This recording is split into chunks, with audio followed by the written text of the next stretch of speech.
That. It sure is. All right, so the high points, remember, and I want you to understand this one important detail, that work is a flow of energy. I've been trying to say this, and I'm trying to say a lot of different ways, but let me be very clear. In chemistry, heat was the flow of energy.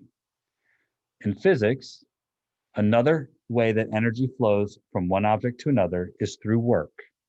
That's what we've been talking about. The thing that I did not emphasize is that Newton's third law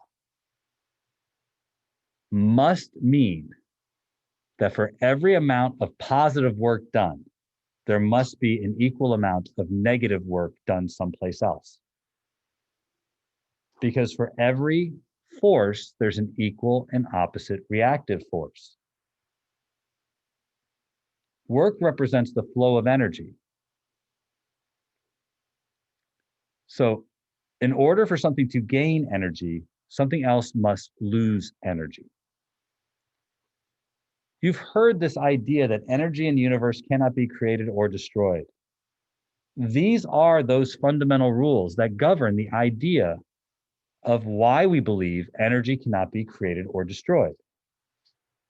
Newton's third law being fundamental among them. What is hard to put together is that when you're in the middle of a free body diagram and you're trying to think of you guys don't even say net force, you go EF equals MA, because you don't like to say net force, you have to make that thing an E. It's not an E, but you'll say it's an E, this thing, you guys know what I'm saying, right? That's not an E, it's net force equals E. Anyways, when you're in the middle of that free body diagram and you got all the arrows and you're trying to figure out your cosines and your sines, it's hard to recognize that force is what connects objects together. Force is what passes energy from one object to another. It has such a large implication, and we turn it into this bean counting thing that ends up being about acceleration and tension and masses and weights and stuff. But it is the dance, the flow of energy. Now, in our discussion, we indicated that every single force has the potential to do work. They don't always, but every single force has the potential to do work. It could do work if that force was in some way responsible for moving an object, or if that force was in some way responsible for trying to prevent the motion of an object. That's how these forces do work and therefore transfer energy.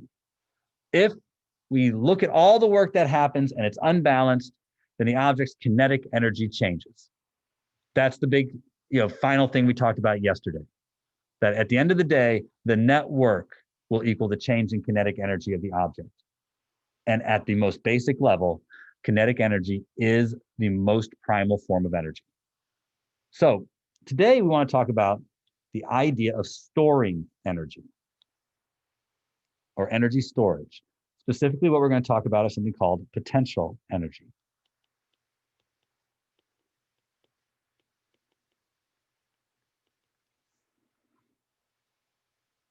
Converting energy from one form to another is not as obvious as it seems. Although we only currently have one form of energy in our arsenal to deal with. We know that kinetic energy is 1/2 mv squared. You come from chemistry, where you know there's a whole litany of other types of energy out there. Meaning, you talked about chemical bonds and the fact that there's energy between those chemical bonds, energy between atoms and the way in which they are bonded together. And that breaking those bonds can release that energy, and making those bonds can absorb that energy. You talked about endothermic and exothermic reactions. The idea that when you do a certain type of reaction, it can absorb energy from its environment, meaning it took energy to create those bonds, and therefore the environment lost energy. That's still the concept of work. That work was done to create those bonds. And when that work was done, the bonds now had that energy. There was a force there between those two, the electromagnetic force, which is what governed those chemical processes. If you take a physical chemistry class, you will learn about how to deal with the electromagnetic force and its effect on individual atoms. This is digestion. You guys who believe you're athletes, complain about being tired all the time too, you guys, you have to understand that what you put in your body is a direct reflection on your ability to convert energy into something that you can find a useful form.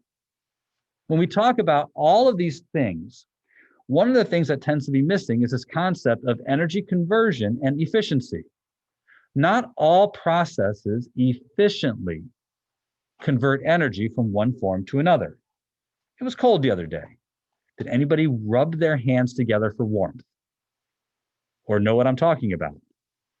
If you've seen it done, you understand that you can take kinetic energy and a little bit of friction and create heat. The thing about that is you really can't do the reverse.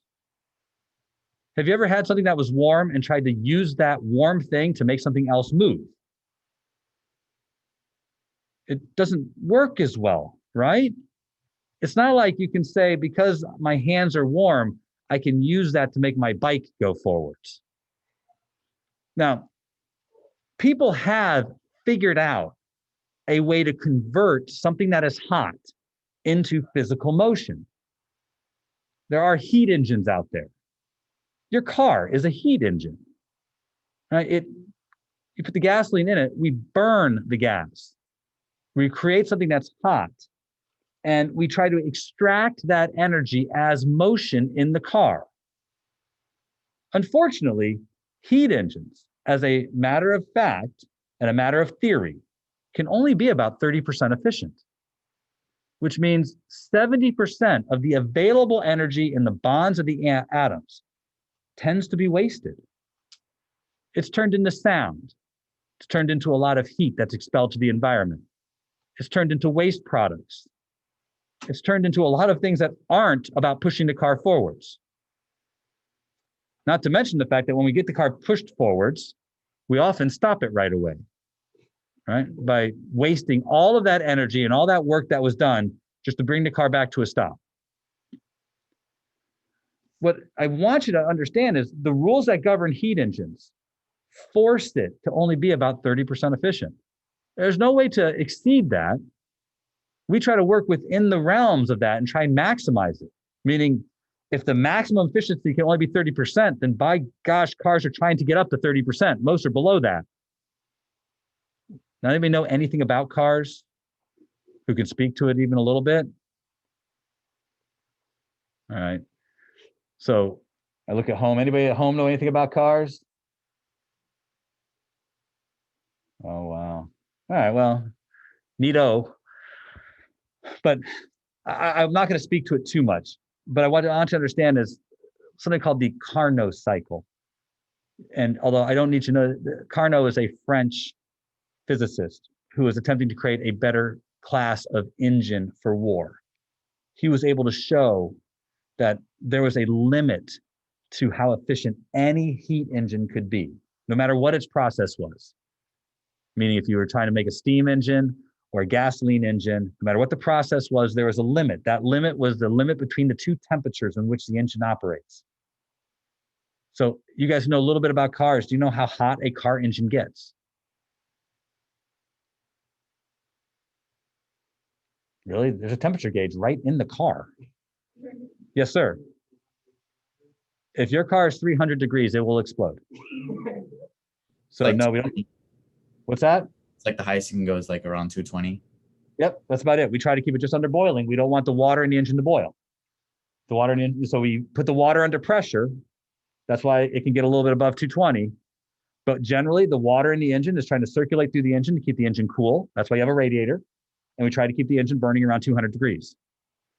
So the limits of all heat engines is the comparison between the hot side of the heat engine and the cold side of the heat engine.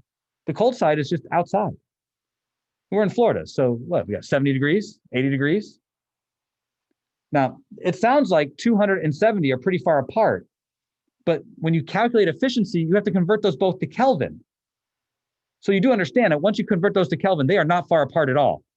That relative to absolute zero, they're really close, which is why the best you can get for efficiency is still really bad. 100% efficiency on a heat engine occurs when you get one of them, one side, at absolute zero. Impossible. Which is why all heat engines are very, very limited. Converting energy from heat back to mechanical energy is difficult and it's inefficient. But there are ways of storing energy and converting it that are far more efficient. We're going to be learning about potential energies. And more importantly, we're going to learn about the way in which potential energy can convert its energy back into kinetic, how it can do work on the environment. So today, potential energy, and we're going to focus on gravitational potential energy. There are lots of different potential energies. There are lots. We will learn about 3 over the course of the year. First semester, you're going to learn about 2, elastic or spring potential energy and gravitational potential energy. In second semester, we'll talk about electrical potential energy. You've already learned about chemical potential energy, but probably not the way we're going to talk about it, not in the context of trying to do physical work. So to understand this concept, we're going to do a simple kind of thought experiment. It's relatively straightforward, and one I think that's accessible to all of you. First, whenever we do work, we're applying a force to an object. We are fortunate or unfortunate, no matter how you want to describe it, we are in a position where we are constantly surrounded by a gravitational field that is constantly pulling all objects to the ground. What we have learned is that when we do work against a conservative force, we can get the energy that we put into that object back. Potential energies are all interactions. They are all interactions. They all involve the interaction between more than one object. So there is no potential energy for an object by itself. An object in space doesn't have potential energy. An object can only have potential energy if it's interacting with another object. That's the first thing you must understand, that all potential energies are interactions. And generally, they're part of the fundamental interactions we talked about at the beginning of the year, which means there is a form of potential energy for each fundamental force. So there's gravitational, there's electromagnetic, there's weak nuclear, and there's strong nuclear potential energies, because they are all the 4 basic interactions. Now, there are other interactions too, but the basic interactions is where we tend to start. So what I want to do is I want to lift the box upwards. Now, I want to find out the minimum force necessary to lift the box upwards. And I think that this shouldn't be a surprise. And hopefully all of you are following along with the idea that if I want to lift the box upwards, I will have to apply an upward force to the box. Not a surprise, right? So to lift the box upwards, I push up on the box. If I want the minimum force necessary to push up on the box, how much force do I have to push the box up with? I am literally asking, like, who's buried in Grant's tomb? Yeah.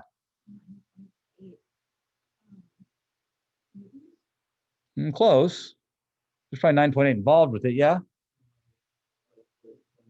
That's right. The word I was looking for was weight. I have to push upwards with a force that is at least equivalent to the weight of the object.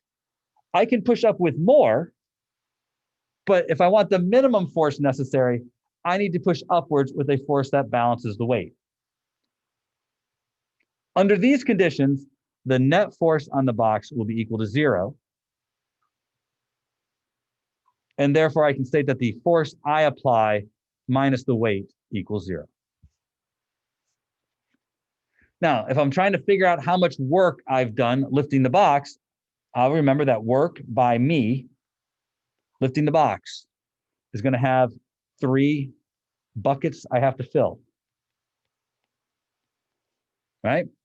There's the force I apply. There's the distance I lift the box. Let's call that the height. And then there's the angle between my applied force and the direction the box goes, which in this case, 0 degrees. I push up on the box goes upwards.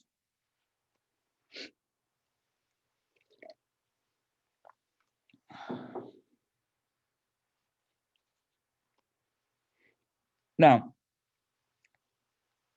as we just indicated, the amount of force I have to apply has got to be at least equivalent to mg. And I can apply more, but it's at least equivalent to mg. So the amount of work done is either my force times h, or the minimum would be mgh. So I can apply more, but the minimum is mgh. You getting that in your notes? Because I'm going to touch on that in a minute. I can apply more than that, sure, but the minimum is mgh. But while the box is going up, you do realize gravity is also doing work on the box, right? Because that's another force acting on the box. So when I consider all of the work being done, there is the work being done by gravity. It has 3 buckets too. Its force is mg. It acted throughout the entire displacement, h. But the angle between mg and h is 180 degrees. Which means the whole time I was doing positive work on the box, gravity was doing negative work on the box. Once the box made it into the air, the net work done minimally was 0. The minimum work necessary to lift it is still going to be a net work of 0. I could have done more.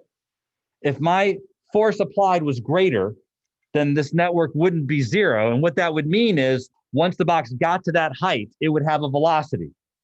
That's throwing something, right? You push upwards with more force than gravity is pulling downwards, so that when you let go, it has kinetic energy and keeps going. But at this point, if I'm lifting with the minimum force, the moment I stop lifting, the box stops moving or stops quite soon thereafter. Now, I'm bringing this up because we have done work against a conservative force. Now, when we deal with conservative forces like this, doing work against a conservative force changes something about the nature of the interaction between that object and the ground. Because now that we've done that, the box is up high. Oops, I don't want to do that. Although we have not fundamentally changed the box in any way, the box is now above the ground. You might not understand why this is important, but let's say the box is lifted up so that it can be on a, well, I don't know, how about the ledge of a building? So I lift it to get up there and I just nudge it right onto the edge of that building. The box could stay there indefinitely until such time that I decide I want to push the box off.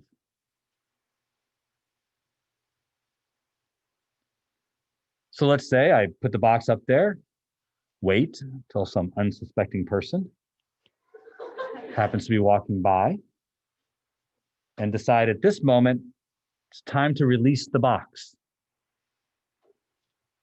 Give it a push. Gravitational force takes over, pulls the box down. So now the work done by gravity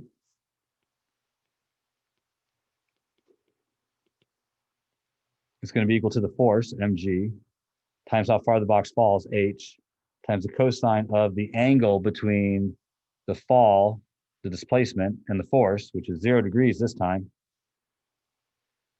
But now there is no other force that acted on the box, which means this clearly is the net work and is going to result in a change in the kinetic energy of the box.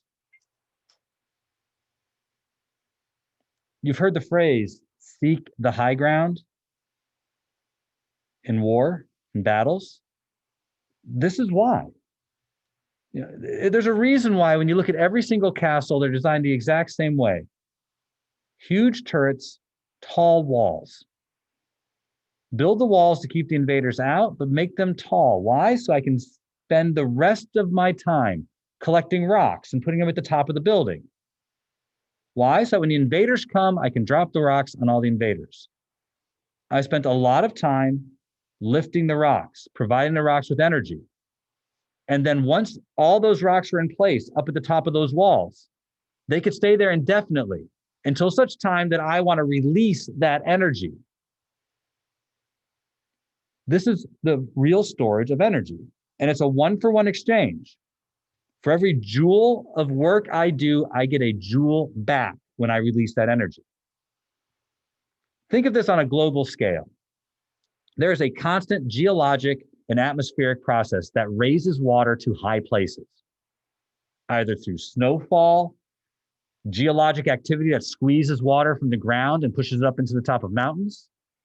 All of these processes lift water to high places, creating the flow of water out of those high places. You don't understand that the Mississippi starts someplace high and then ends in the Gulf, someplace low. That flow of water over thousands of miles, right? We can put dams there, allowing the water as it falls to take that potential energy that it has and create electrical energy from it. The damming of all rivers is the using of potential energy, a process that was created by the motion of the water in the earth, and then releasing that potential energy across a dam. We generate electrical energy from that process and have used this geologic activity that has taken place over thousands of years to capture that energy as it moves the water from place to place. Who's ever been to an electrical dam? Who's ever been to a dam? If you've been to a dam, it's very likely you've been to an electrical dam, meaning probably somewhere in the dam itself, there's at least one place where water is allowed to flow and collect electrical power, turn a turbine. Nowadays, the water has become more valuable than the electricity that could be created by the dam. So most dams don't run water through their turbines. It's just more important to hold back the water. But that has not been our history. And China is still one of the number one places where they're still damming rivers in order to create hydroelectric power. But I want to focus here for just a minute. Gravitational potential energy is the act of moving objects to a higher place and then exploiting that higher place to get back physical work. Anybody ever nail something in before? You lift the hammer and then allow gravity to drop the hammer on top of the nail head. You actually don't have to do very much work.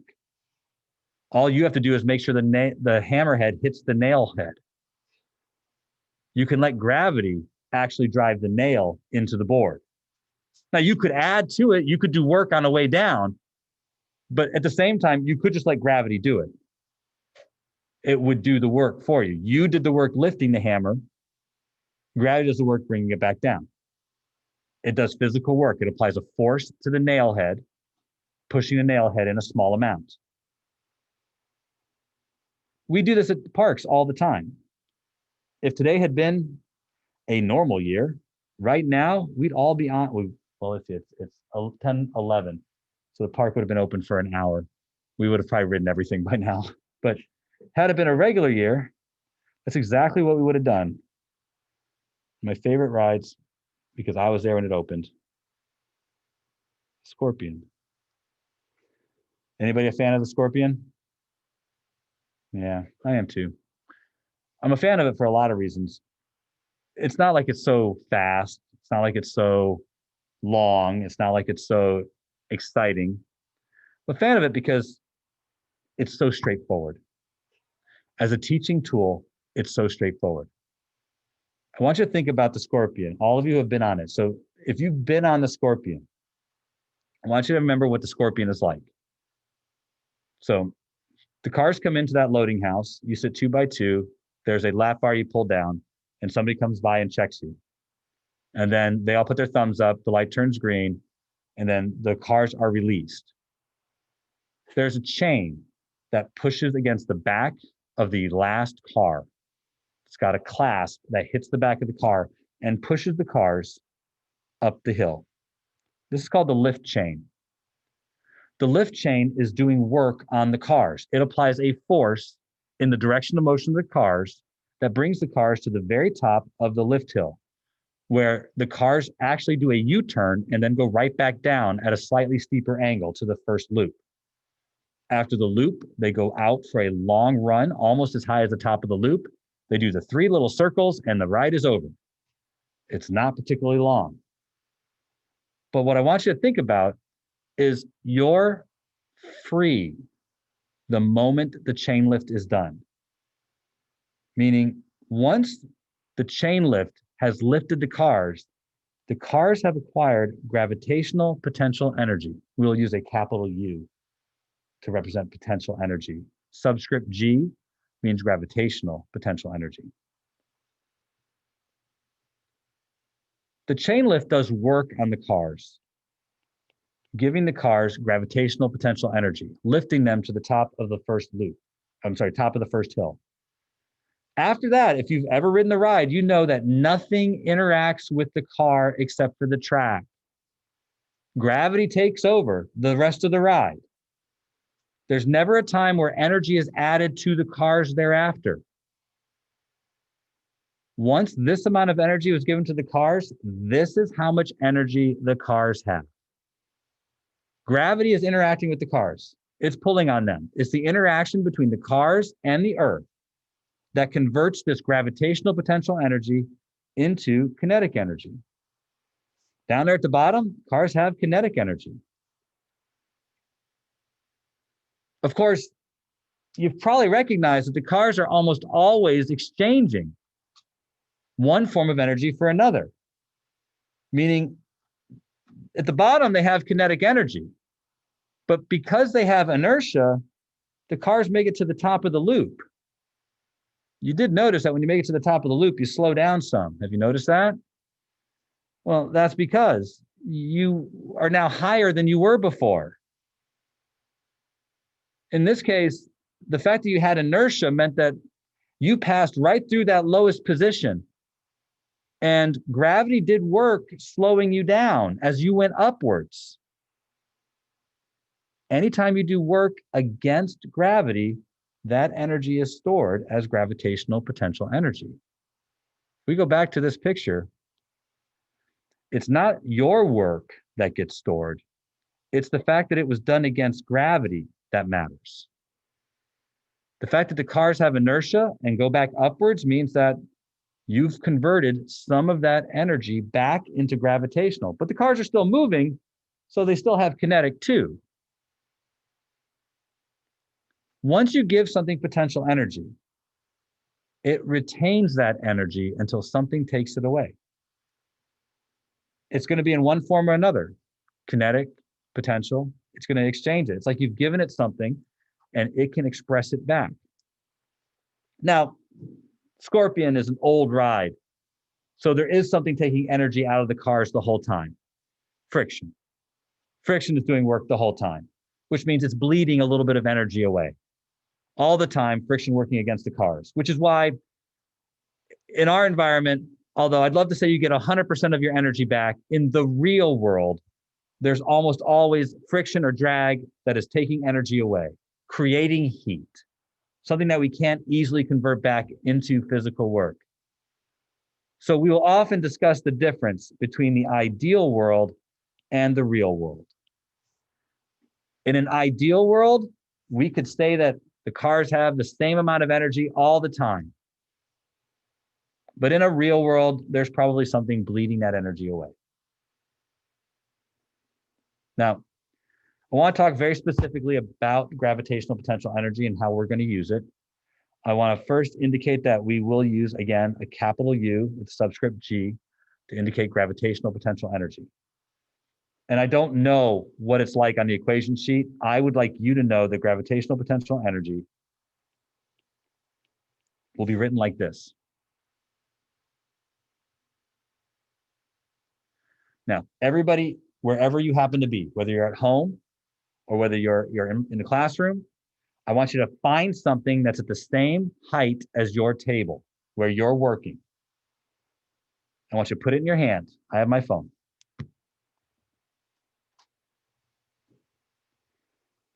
If you look at the equation for gravitational potential energy, you'll notice that there's only three things involved. The mass of the object, G, which is a constant, and H minus H naught. The reason I write it like this is the change in height. What I want to ask you is the thing that you're looking at right now, the thing you're thinking about that you're holding, does it have potential energy? This is not an arbitrary statement. It's one I want you to truly think about. The roller coaster was an easy example because I could see the chain lift the cars to the top of the first hill. And once they got there, I knew the cars were going to slide down that hill. But I'm looking at my phone right now, sitting on my desk, and I'm wondering, does it have potential energy? If I wanted to measure its potential energy, how would I measure it? What I mean by that is, it's sitting on the desk. Does it have potential energy? And I want you to understand that. Good morning, St. Louis High School. Announcements. All right. Pledge of Allegiance first. Pledge of allegiance to the flag of the United States of America, to the republic for which it stands, one nation, under God, indivisible, with liberty and justice for all. We might be. Happy Friday. We only have one announcement. It's the cafeteria menu. Cafeteria menu. Cafeteria gets you a free lunch. Free lunch.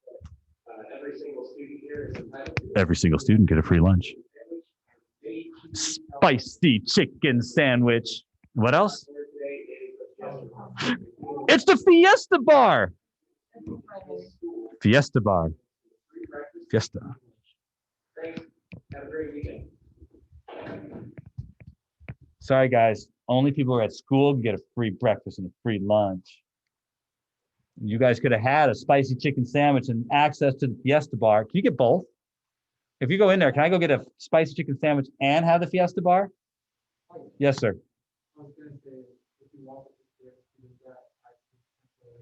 Yes, let's get back to our discussion. Oh yeah, the bell's ringing. So let me finish. My phone's potential energy. I'm sorry, you got to write this down. Since I made it here. When we measure potential energy, we measure it based on the lowest place the object is likely to go. Like all of us walked up the stairs to get to the second floor. Do we have potential energy? No, in this room, we're not going to fall to the first floor. Now we could fall to this floor. So measuring our potential energy is usually a relative process, which is why the H naught is here, to remind us that the measurement of potential energy is about relating it to the lowest place the object is likely to go. Okay, that's it for today, folks. Enjoy your weekend, and I will get on all of your requests to get your homework ready. I will do it. I will get out there and make sure. In fact, I'm going to go with like extra. I'm going to go so crazy. That way you'll be so excited to do so much homework. But if I forget and don't get it posted till Monday, I bet you won't really be all that upset with me. So you guys have a nice weekend. I will see you all next week. Enjoy your weekend.